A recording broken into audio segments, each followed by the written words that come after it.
Tommy's gonna taste the gin so that you don't have to. Let you save your money, yeah, that's what Tommy wants. Minimal dilution, cause we wanna taste the gins. But if the gins are bad, then we will throw them in the bin. Now let's hand it over to Tommy, who is gonna taste. He's gonna get all rowdy and shout up the place.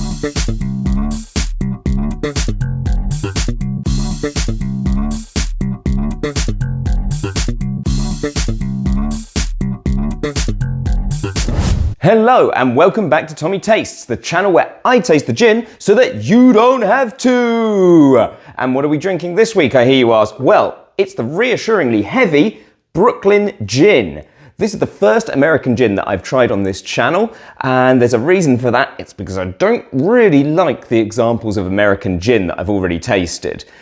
Woo! Yeah! Motherfucking freedom, bitch! So, there are things like Death's Door, gin number 209, possibly the worst name in existence for a gin, and then Aviation as well, which most people probably know as the Ryan Reynolds gin. It's not to say that any of these are necessarily bad gins, but what I find troublesome about them is that they're incredibly one-dimensional. So Death's Door is only a 3 botanical gin. Aviation has like a complex range of botanicals, but both of them just taste a bit anisey to me, and not really a gin that I find overly palatable. It's just strong, one-dimensional. 209 is a bit more balanced, but it's just a bit limp-wristed, which is not really what Americans are into, so I'm kind of confused as to why it exists. This is my first time trying Brooklyn Gin, and I'm really excited to be trying it. Brooklyn's very different. It's more about citrus, so probably more of a classic London Dry style of gin. Things like Tanqueray and Gordon's, which are a little more citrus heavy. One of the things that's a little unique about Brooklyn Gin in terms of its citrus botanicals is that it uses only fresh citrus peels. So it does have a range of different citruses in here. Things like Persian lime, key lime, not sure how they're different, 2 different types of lemon, 2 different types of orange, and kumquat. And there's absolutely nothing funny about the word kumquat. Cum. So I'm not really sure what the different kind of species of citrus bring to the table, but this is a citrus bomb of a gin. But then it has the typical kind of gin makeup, obviously juniper, and these are hand-crushed fresh juniper berries, so I'm really expecting bold juniper flavours out of this. It has won a lot of awards, but as we've discussed on this channel before, awards mean jack shit, in truth. I'm not really going to judge this by any of the awards that it's won. But you'll be happy to hear that you can still submit Brooklyn Gin to be your favourite gin to drink whilst cleaning an extractor fan in this brand new competition. Hey! One of the things that doesn't endear me to this gin right away is this right here, 40% ABV. That's a weak ABV, and given that the gins that I've tried from America are a little wishy-washy in the past, I really want to see 43% plus with something like this. Hopefully, I'm proved wrong and 40% is the perfect drinking dilution for this gin. So, along with it being reassuringly heavy, the quality indication is pretty good off the bat. It's got this beautiful kind of metal seal here and a great metal stopper in there, which weighs more than anything I think I've ever had closer-wise in a gin. I also think the bottle looks stunning. If we're talking about awards for bottles, then this certainly deserves one, in my opinion. As for the gin that's inside, my one concern pre-tasting is that use of fresh peels. Because most gin distilleries only use dried peels in their gin, they're not quite so oily. They're a bit more fragrant. There's a bit more of a dry kind of feel. My worry is that this might be overly sweet and slightly oily and just not overly palatable. But I'm hoping to be proved wrong. I think it's about time we get this in the glass and have a taste. Oh yeah, Mama says that having freedom is the liberty to make and taste spirits. So I've poured myself out a lovely measure here of Brooklyn Gin. This is a typical London Dry style, so they're not adding anything post-distillation to this gin. Let's get our nose in there and have a little whiff.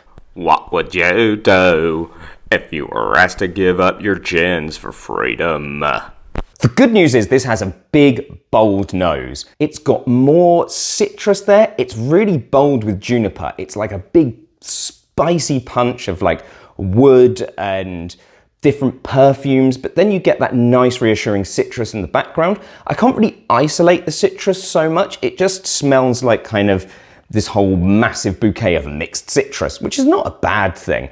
I can't say that I get anything else particularly, just kind of like the slightly anise feel that comes from things like coriander and juniper working together, and then the citrus. So not overly complex on the nose, but certainly a good nose. Let's have a little taste of that. Yeah, we're collecting to send gins to Afghanistan to help our troops. This gin is really good on the palate. I'm worried that when I dilute it though, it's not going to be so good. It's really nicely balanced. The alcohol is so well incorporated.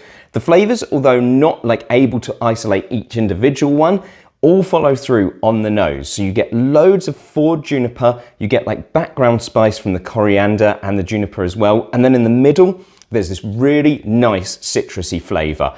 And it kind of, the cacao nibs give it this slightly creamy effect. And it feels almost like a key lime pie when I'm tasting it, which sounds really wanky, but it is good. The problem is that 40% so far. I feel that when I add the ice, it is going to dilute it and the whole thing's just not going to feel perfect. So there's a single ice cube in there. Remaining clear liquid, so we've got a chill filtered gin. Let's have a taste.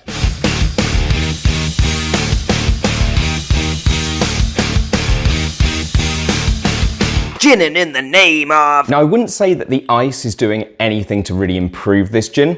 It kind of actually mutes the citrus a little and brings to the front more of the spicy and kind of woody flavors from the juniper and the coriander, which, don't get me wrong, I like, but it starts to make the gin feel a little generic, and it's taken away what I think was actually really good about Brooklyn gin. I'm now going to add just a splash of water, but my fear is that this is just going to be pretty generic at this point.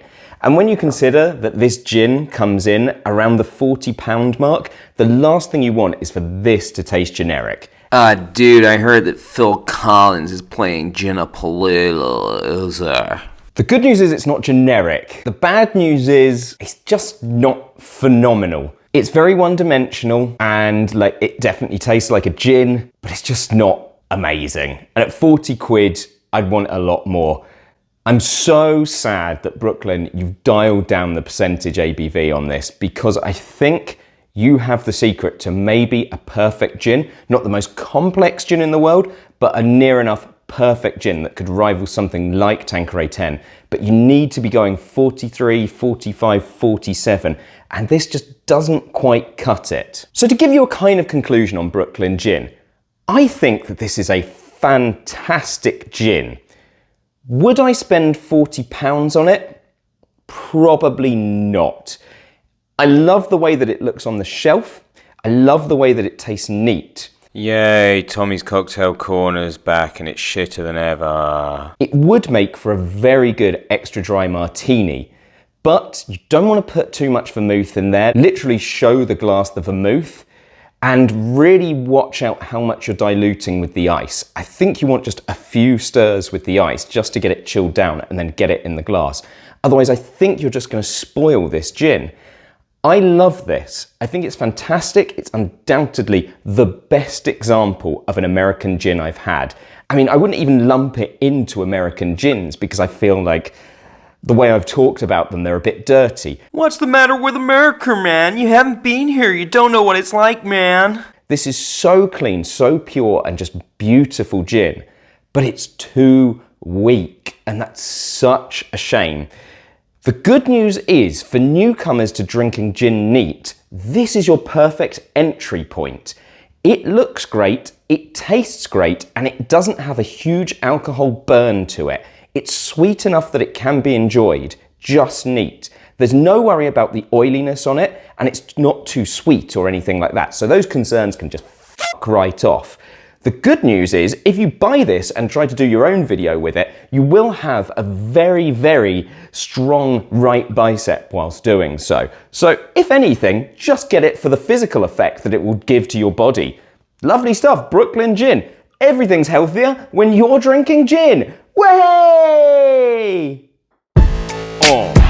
Yeah, like and subscribe, girl. Like and subscribe. What?